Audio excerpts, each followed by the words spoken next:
भाई की देख रेख में नेहा जी के वो गाना रिकॉर्ड होता। आई सुनी और देखी कैसे गावत अड़ी। रोजाना कहाँ जाला, किस बतियाई के अघाला। सुना ए राजा, रोजाना कहाँ जाला, कहाँ बतियाई के अघाला। आजू काल्हू बदलल लागी अदतिया राजा जी तोहार। आजू काल्हू बदलल लागी अदतिया राजा जी। हमरा लागे कि जो हेल नाया नो हंसवतिया राजा जी। हमरा लागे कि जो हेल नाया नो हंसवतिया राजा जी। बढ़िया बढ़िया और अच्छा से अंतरा है।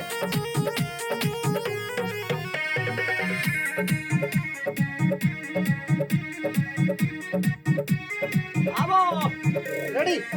कुछ ना कुछ तो चलताटे ऐसने बुझाता। केतन ऐसे नहीं, कुछ ना कुछ स्टेप बाय स्टेप में कुछ ना कुछ तो चलत बाटे ऐसने बुझाता। चलिए फिर से आओ अंतरा। ला अंतरा आज नहीं फिर से अच्छा से स्टेप बाय स्टेप में।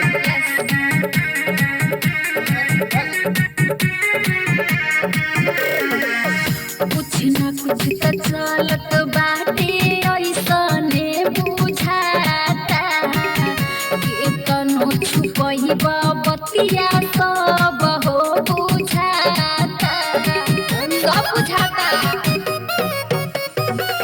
कुछ ना कुछ तो चलत बाटे ऐसने बुझाता।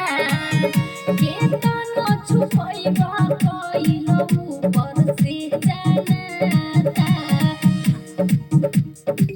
चढ़ावा रुकिए खाली दूसरा वाला क्या है? खाली दूसरा वाला क्या है? दूसरा राउंड का दूसरा वाला चल कहाँ जइबा?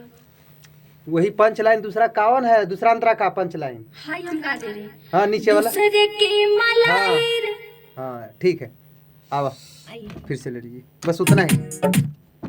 हाँ वहीं से चला बाबा यहाँ से। ठीक है। चलो डायरेक्ट गाओ। हां हाँ ठीक है गाओ। इसी को गाना वहाँ से रिकॉर्ड कर लीजिएगा। इसको चलने दीजिए पूरा शुरुआत से। पूरा चलो शुरुआत से ले ला।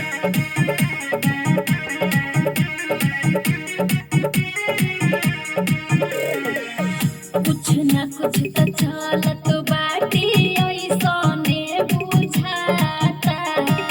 केतनो छुपइबा बतिया सब हो बुझाता। भटका तड़ू, भटका मत।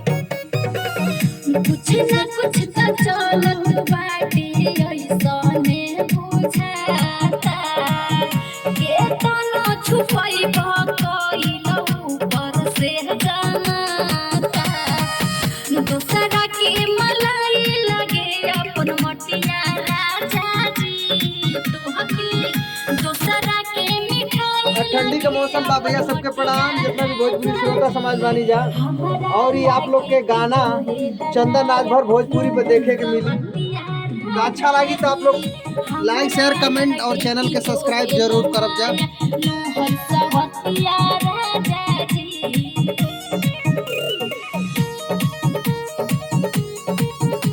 बढ़िया से गावा कि ऑडियंस थोड़ा पसंद करें।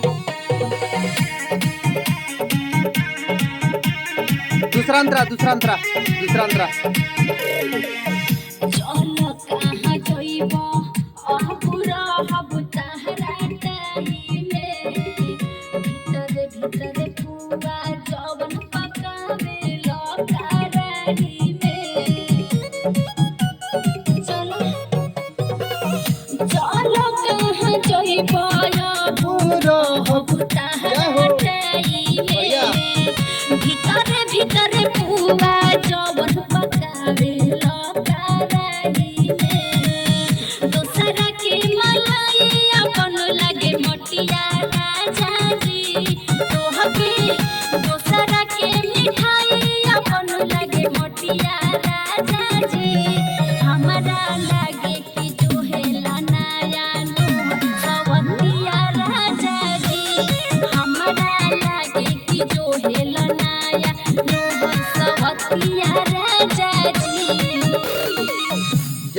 बहुत बढ़िया, बहुत सुंदर।